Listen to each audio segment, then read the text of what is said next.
Cette fois-ci, on récupère 2 chasubes de plus bleu et 2 chasubes de plus rouge. Vous irez voir après. On forme 3 équipes.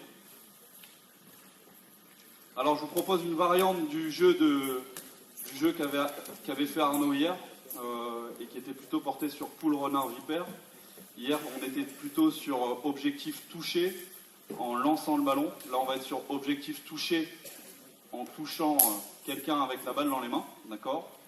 Donc, les rouges, vous allez attaquer les noirs. Les noirs, vous allez attaquer les bleus. Et les bleus, vous allez attaquer les rouges. Vous n'avez qu'une balle par groupe. Tous les autres ballons, vous faites attention à bien les mettre sur le côté pour pas que ça traîne. Tiens, Antoine. C'est bon ?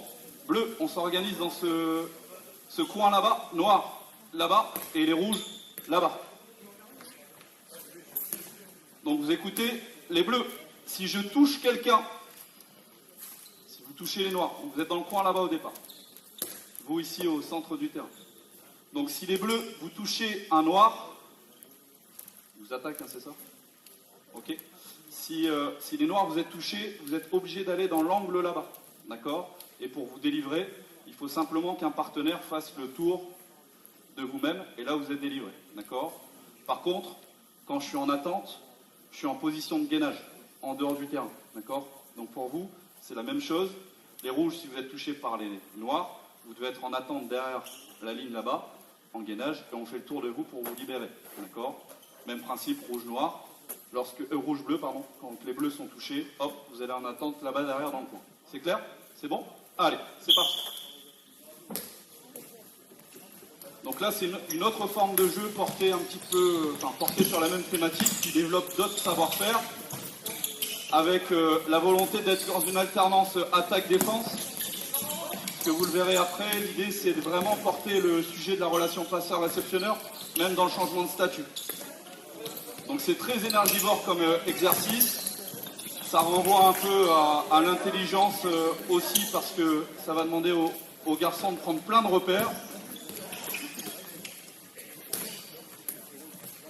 Dans l'intelligence, j'entends capacité à analyser, percevoir, décider rapidement. Et c'est ce qu'on attend aussi de joueurs qui peuvent être profilés au niveau, mais c'est ce que vous attendez vous aussi dans votre quotidien de club. Allez, vas-y William. Allez, essaye de t'organiser. Allez. Bien. Ah, il y a Noah qui a réussi à sortir tout le monde. Bravo Noah.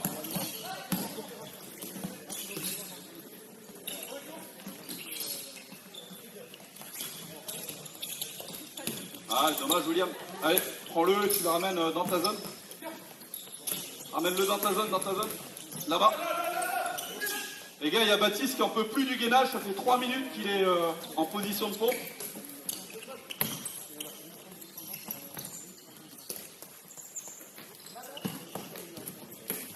Vous allez faire 2 balles. Bien, allez. Encore, il se fera un dribble. 3 pas. Pas marché, bien sûr. Donc ce qui est sympa aussi, c'est voir un peu les stratégies individuelles à force de répéter ce genre de jeu, et puis voir un peu le tempérament des joueurs. Il y en a qui sont très scolaires, et il y en a d'autres qui sortent un petit peu du cadre, mais c'est tant mieux. Oh,